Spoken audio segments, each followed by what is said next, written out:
ఓం సాయిరామ్ సమర్థ సద్గురు సాయినాథ్ మహారాజ్ కీ జై.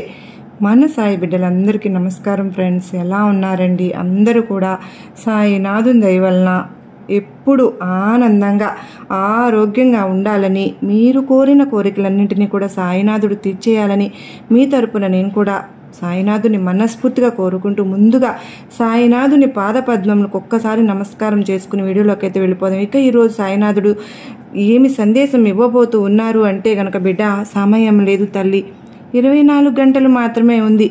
ఆ 7 కొండల వెంకన్న తన మాటగా ఒక మాటను నీతో చెప్పమని నన్ను పంపాడు. తప్పక విని తీరాల్సిన మాట, వింటావా అంటూ సాయినాథుడు అయితే ఈరోజు ఇలా అంటూ ఉన్నారు ఫ్రెండ్స్. అసలు ఆ మాట ఏంటి, అంత అద్భుతమయమైన మాట ఏంటి, తప్పకుండా విని తీరాల్సిందే. ఎందుకంటే సాయినాథుడు ఎలాంటి సూచన, ఎలాంటి సందేహాలు, ఎలాంటి సంకేతాలు అందించినా కూడా అది మన మంచి కోసమే, మన భవిష్యత్తు కోసమే కదా. సాయినాథుని మీద నమ్మకం ఉంటే తప్పకుండా ప్రతి ఒక్కరూ కూడా 1-2 నిమిషాలు అదేంటి అని తెలుసుకునే ప్రయత్నం అయితే చేద్దాం. ఇక నాకు చాలామంది చెప్తూ ఉన్నారు, చాలా అద్భుతంగా సాయినాథుని సందేశాలు ఉంటున్నాయి అక్క, చెప్పడంలో ఎన్నో అంటే అసలు మాకు తీరని కోరికలు కానీ ఎలా అయినా సరే మాకు ఈ సమస్య నుంచి మేము బయటపడగలమా, ఈ ప్రాబ్లమ్స్ అన్నింటినీ కూడా మేము సాల్వ్ చేసుకోగలమా అన్న సమయంలో సాయినాథుని సందేశాల ద్వారా మేము ఆ ప్రాబ్లమ్స్ నుంచి నమ్మకంతో మేము బయటపడగలిగాము. నిజంగా సాయినాథుని ఆశీస్సులతో మాకు ఎంతో చక్కగా పరిష్కారం అనేది లభించింది. తప్పకుండా మేము బాబా వారి సందేశాలను ఫాలో అవుతూ మాకున్నటువంటి ఎటువంటి సమస్యలైనా సరే, అవి ఏ ఇబ్బందులైనా సరే మాకు చక్కని పరిష్కారం మీ నోటి ద్వారా బాబావారు మాకు తెలియచేస్తున్నందుకు మీకు ఎంతో ధన్యవాదములు అని చెబుతూ ఉన్నారు. నిజంగా అండి, నరదృష్టి, నరఘోష, విద్య, ఉద్యోగం, వ్యాపారం, సంతానం, మానసిక సమస్యలు ఒక్కటి కాదండి, మనిషికి వచ్చే ప్రతి సమస్యకి కూడా చక్కని పరిహారం అనేది సాయినాథుడు మనకు ప్రతిరోజు కూడా సందేశాల ద్వారా తెలియజేస్తూ ఉన్నారు. ఆ తరువాత మీరు ఆ హ్యాపీనెస్ నాతో షేర్ చేసుకుంటున్నారు కూడా. బిడ్డ, సాక్షాత్తు 7 కొండల వెంకన్న స్వామి నీకు ఒక మాట చెప్పాలని తన మాటగా నాతో చెప్పాడు, నన్ను పంపాడు. అదేంటో తెలుసా? నువ్వు అవసరం ఉన్న చోట, అవసరం లేని చోట కూడా అతిగా మాట్లాడేస్తున్నావు. అవసరం లేని చోట నీ తలదూర్చి ఇబ్బందులు పడిపోతున్నావు. నీ విలువను నువ్వే పోగొట్టుకుంటున్నావు తల్లి, నీ మర్యాదను పోగొట్టుకుంటున్నావు. దానివల్ల నువ్వు ఎంతో బాధపడుతున్నావు. అదే కారణంతో ఈరోజు నీకు నా 7 కొండల వెంకన్న తన మాటగా నీతో చెప్పమని కొన్ని మాటలైతే చెప్పి పంపించారు బిడ్డ. ఈ శనివారం రోజున వెంకన్న స్వామి మీద, ఈ సాయినాథుని మీద నీకు నమ్మకం ఉంది కదూ, భక్తి విశ్వాసం ఉంది కదూ, తప్పకుండా వింటావు కదూ నువ్వు. ఎందుకంటే ఇది నీకోసమే, నీ భవిష్యత్తు కోసమే, కేవలం నీకోసమే ఈ వీడియో ఎవరైతే చూస్తూ ఉన్నారో వారి కోసమే ఆ 7 కొండల వెంకన్న ఈ మాటలు చెప్పి పంపించారు అన్న ఎరుకతో విను. సాయినాథుడైతే ఇలా చెప్తూ ఉన్నారు ఫ్రెండ్స్. బిడ్డ, నువ్వు ఈ 8 చోట్ల నువ్వు చాలా మౌనంగా ఉంటేనే నీ గౌరవం అనేది పెరుగుతుందమ్మా. అలాగే నిన్ను ఎవరైనా చులకన చేస్తున్నారు అంటే నిన్ను ఎక్కడైతే నువ్వు మాట్లాడుకోకుండా ఇప్పుడు తప్పకుండా నువ్వు తెలుసుకుని తీరాలి. ఎందుకో తెలుసా? అది నీ భవిష్యత్తుకు ఎంతో ఉపయోగపడుతుంది. ఎంతో అమూల్యమైన మాటలు తల్లి ఇవి. ఒక గ్రామంలో ఒక వ్యక్తి ఎక్కువగా మాట్లాడేస్తూ ఉన్నాడు. నలుగురిలో ఒక చోట ఉన్నప్పుడు వారి వద్దకు వెళ్ళాడనుకో, ఏదో ఒకటి అస్తమానం మాట్లాడుతూనే ఉన్నాడు. ఒకసారి తన కష్టాల గురించి చెప్తాడు, మరొకసారి ఇతరుల గురించి మాట్లాడతాడు, కొన్నిసార్లు ఎవరు ఏది అడగకుండానే సలహాలు ఇచ్చేస్తూ ఉంటాడు. ఇది అతని బ్యాడ్ హ్యాబిటా లేకపోతే మానసిక లోపమా, ఎదుటివారి మనసులు ఏమనుకుంటున్నారో అన్న విషయం కూడా అతను పట్టించుకోవడం లేదు అసలు. అక్కడ ఉన్నవారు ఇతను వస్తున్నాడు అంటే చాలా భయపడిపోతూ, అబ్బా బాబోయ్ ఇతను వచ్చేసాడా, మనం ఇక్కడి నుంచి వెళ్ళిపోవాలి, ఈ మోత మనం భరించలేము అన్నంత దూరంగా పారిపోతూ ఉన్నారు. ఇక కూర్చున్నారంటే చాలు ఏదో ఒకటి చెప్తూనే ఉంటాడు, బాబోయ్ అని విమర్శిస్తూ ఉంటారు. అప్పుడు అతను చాలా అంటే ఎక్కువగా మాట్లాడడం వల్ల నాకు గౌరవం అనేది జరగటం లేదు, కానీ నేను ఉండలేకపోతున్నాను అని బాధపడుతూ ఉండేవాడు. అప్పుడు కానీ ఉండలేకపోయేవాడు. అటుగా ఒక సాధువు వెళ్ళటం చూశాడు. అతని దగ్గరికి వెళ్తే నాకేమైనా పరిష్కారం చెప్తారేమో అని చెప్పి అతని దగ్గరికి వెళ్ళిపోయి, మీరు నాకు ఒక సహాయం చేయాలి అని చెప్పి అడిగి, నా నుండి అందరూ పారిపోతున్నారు, నాకు అసలు ఎవరు విలువడం లేదు, నేను ఎక్కువగా మాట్లాడేస్తున్నాను, నా సమస్యకు మీరు పరిష్కారం చెప్పాలి స్వామి అని చెప్పి అడుగుతాడు. అప్పుడు అతను ఆ సాధువు ఇలా సమాధానం చెప్తానమాట, బాబు నువ్వు ఎక్కడ మాట్లాడాలో అక్కడ మాట్లాడాలి. మన ఆత్మగౌరవం, మన వ్యక్తిత్వం అవతల వాళ్ళకి అర్థమవుతాయి. అలాగే కొన్ని చోట్ల నువ్వు మాట్లాడకూడని చోట్ల మాట్లాడావనుకో అవమానమే జరుగుతుంది. మరి నువ్వు ఈ 8 చోట్ల అయితే నువ్వు మౌనంగా ఉండడానికి ప్రయత్నం చేస్తే గౌరవం అమాంతం నీకు వచ్చేస్తుంది. ఇప్పుడు పోయిన గౌరవం మళ్ళీ వస్తుంది. నువ్వు గనక చులకన అయిపోయావా, ఎవరి ముందైనా నీ భార్య ముందు నువ్వు ఎక్కువగా మాట్లాడుతున్నావా, దీనివల్ల నీ భార్య నిన్ను గౌరవించదు. బిడ్డ, నువ్వు ఎప్పుడైనా సరే భర్త చెప్పే ప్రతి మాటను కూడా ఖచ్చితంగా ఇంట్లో పుట్టింట్లో చెప్పే తీరుతారు ఎవరి భార్యలైనా సరే. నా భర్త చాలా ఎక్కువ మాట్లాడేస్తున్నాడు, తలనొప్పి వచ్చేస్తుంది మనసులో అనుకుంటూ ఉంటుంది. అదే మాటని పుట్టింట్లో కూడా చెప్తూ ఉంటుంది. అప్పుడు ఏమవుతుంది, వాళ్ళల్లో ఒక చిన్న చూపు అనేది తన భర్త పైన వస్తుందని కూడా గమనించుకోలేదు. అత్తమామల ముందు అల్లుడు పలచనైపోతాడు కదా. మరి ఇలాంటి తక్కువ మాట్లాడితేనే ఎక్కువ గౌరవంగా ఉంటుంది బిడ్డ. నువ్వు ఈ విషయాన్ని ఎవరితోనైనా మాట్లాడావనుకో, మరొకరు వేరొక విషయం మాట్లాడుతున్నారు అంటే నీ మాటలు వారికి ఇష్టం లేదు, ఎందుకంటే వేరే టాపిక్కి వెళ్ళిపోతున్నారు అంటే అర్థం అదే కదా. ఎవరైతే నీ భావాలు అర్థం చేసుకోలేకపోతున్నారో అక్కడ నువ్వు మౌనంగానే ఉండాలి. మరి చాలామందిని అది మంచిది కూడా. ఎందుకో తెలుసా, కొన్నిసార్లు మన సమస్యలకు మనం అడగకుండానే ఇతరులకు చెప్పడం అది బ్యాడ్ హ్యాబిట్ కదా. మరి నువ్వు అలాగే చేస్తున్నావు. నీ మాటలు అవతల వ్యక్తికి భారంగా అని కూడా అనిపిస్తూ ఉన్నాయి. ఎందుకు ఇష్టం లేదు వాళ్ళకి, ఎందుకంటే ఎదుటివారు నీ సమస్యల గురించి తెలుసుకోవడానికి అంతగా ఎవ్వరు కూడా ఆసక్తి చూపించరు, ఎక్కడో ఉంటారు కానీ. కనుక నువ్వు అట్లాంటి చోట మౌనంగా ఉండాలి కదా. మరి ఖచ్చితంగా కూతుర్ని, ఇంటిని, ఆడపిల్లని ఇచ్చావనుకో, నీ బిడ్డని ఎవరికి ఇంట్లో అయినా, అక్కడ కూడా నువ్వు మౌనంగా ఉండాలి. ఎందుకో తెలుసా, ఆడపిల్ల అత్తవారిని వదిలి పుట్టింటికి వస్తే సమాజంలో గౌరవం ఉంటుందా, నీ వల్ల వాళ్ళకి ఇబ్బంది కలుగుతుంది. నువ్వు ఏదో ఒకటి మాట్లాడేయడం వల్ల మాటలు దొరుకుతాయి, అయ్యో ఒకటి రాంగ్ అనేది జరుగుతుంది కదా. నీకన్నా పై స్థాయిలో ఉన్నవారితో గట్టిగా ఎప్పుడు కూడా నువ్వు మాట్లాడావా, నువ్వు ఉన్న స్థలం నీకు అనుకూలంగా లేనప్పుడు, నువ్వు వేరే వాళ్ళకి అనుకూలంగా ఉన్నప్పుడు గట్టిగా అసలు నువ్వు మాట్లాడనే కూడదు. ఒకవేళ అలా మాట్లాడావనుకో ప్రమాదాలని నీకు చుట్టుముడతాయి. కనుక నువ్వు అక్కడ కూడా మౌనంగానే ఉండాలి. అట్లాగే స్నేహితుల దగ్గర కూడా నువ్వు ఎక్కువగా మాట్లాడావనుకో నీ విషయాలన్నీ వాళ్ళకి నీ మాటల ప్రవాహంలో వెళ్ళిపోతూ ఉంటాయి. నీకు తెలుసగా, ఎక్కువగా మాట్లాడావనుకో ఆ వ్యక్తి కొన్ని మాటల తర్వాత తన బాధను, తన లోపాలను చెప్పుకోవడం ప్రారంభించేస్తూ ఉంటాడు తెలియకుండానే. దానివల్ల భవిష్యత్తులో ఏమవుతుంది, అతనికి అనేక రకాలైనటువంటి ఇబ్బందులు కలుగుతూ ఉంటాయి అన్నమాట. ఎవరైనా సరే నీపై కోపంగా ఉన్నారా, అప్పుడు నువ్వు చాలా నిశ్శబ్దంగా ఉండాలి. ఎందుకంటే కొన్ని నిమిషాల తర్వాత వారి కోపం తగ్గిపోతుంది కదా. నీవు మౌనంగా ఉన్నావనుకో అది భరించలేక నీకు అయ్యో ఎందుకు వాళ్ళు మాట్లాడకపోయినా నేనే కోపంగా మాట్లాడానని చెప్పి వాళ్ళే క్షమాపణలు అడుగుతారు. గుడిలోకి వెళ్ళామనుకో, గుడిలో అస్సలే మాట్లాడకూడదు. ఎంత తక్కువ మాట్లాడితే అక్కడ అంత మంచిది. ఎందుకంటే ప్రతి ఒక్కరూ మనశ్శాంతి కోసం గుడికి వస్తారు.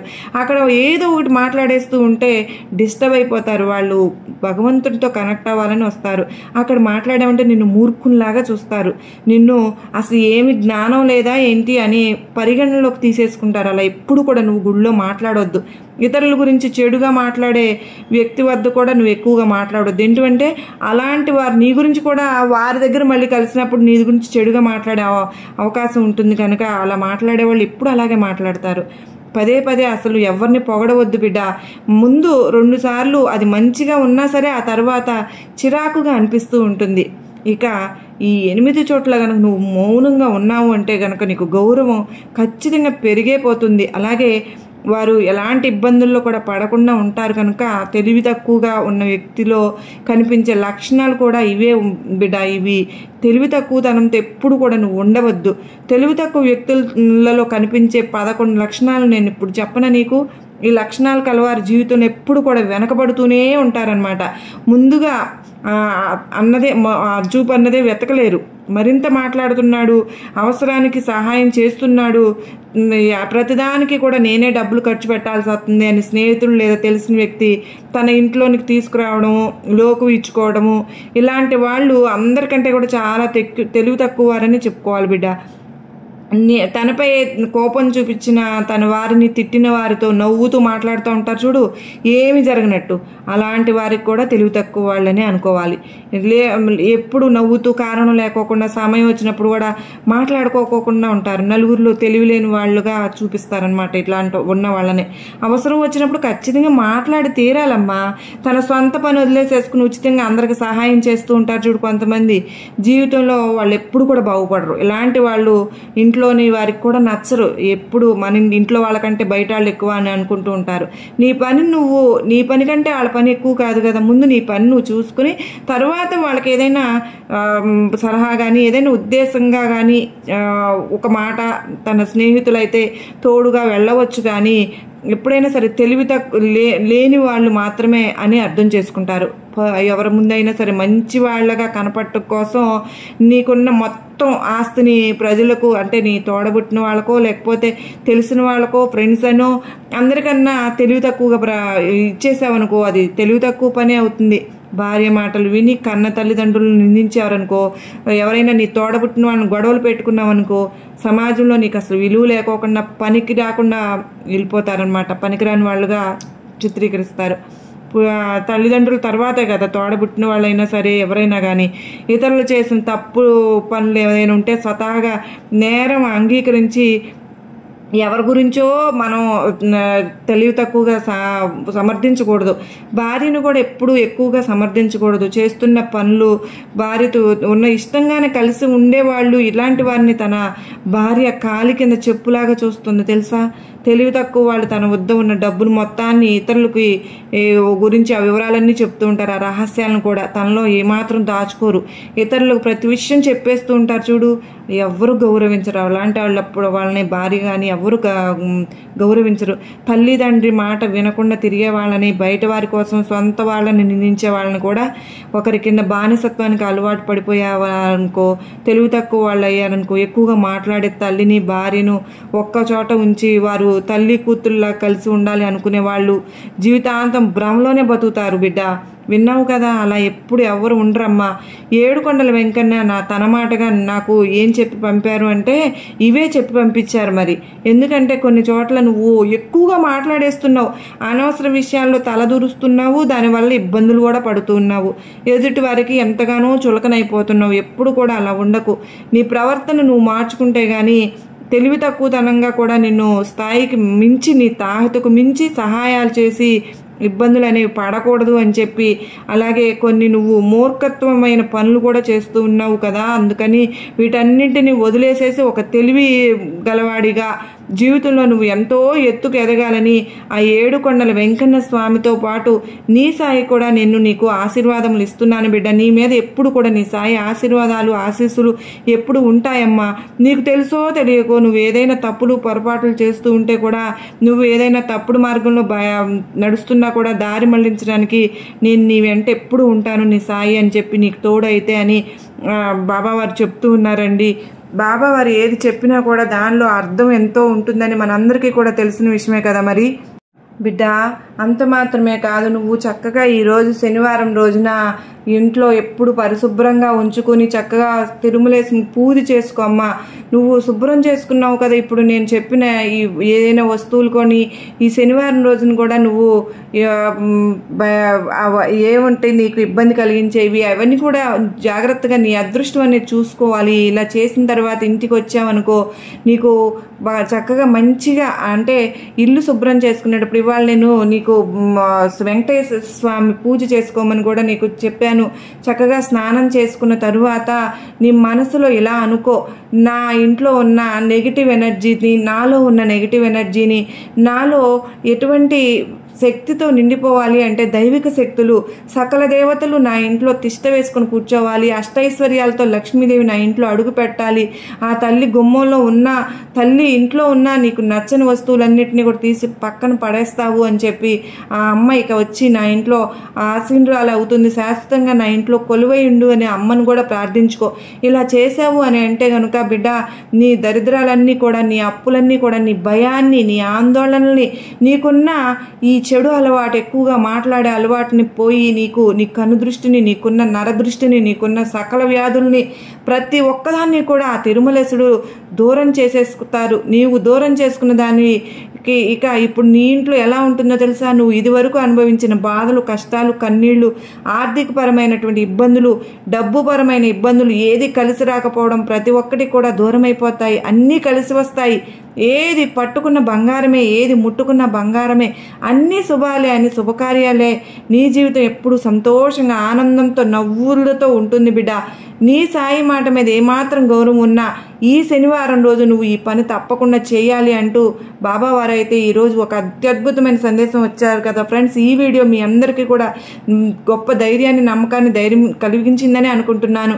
అందరూ కూడా ఈరోజు సాయినాథుడు ఏదైతే చెప్పారో మనకు అది ఫాలో అవ్వాలని చెప్పి మనందరం కూడా బాబావారి ఆశీస్సులతో ఎప్పుడు సుఖంగా, సంతోషంగా, ఆ ఏడుకొండల వెంకన్న సాక్షిగా బాబావారు మనకు తోడుగా ఎప్పుడు కూడా మనందరికీ కూడానండి అష్టైశ్వర్యాలు, ఆయురారోగ్యాలు ప్రసాదించాలని నేను కూడా మీ అందరి తరపున బాబావారిని మరొక్కసారి వేడుకుంటూ మరో చక్కని సాయినాథుని సందేశంతో కలుసుకునేంత వరకు అందరికీ నమస్కారం అండి. ఓం సాయిరామ్. సర్వే జనా సుఖినో భవంతు.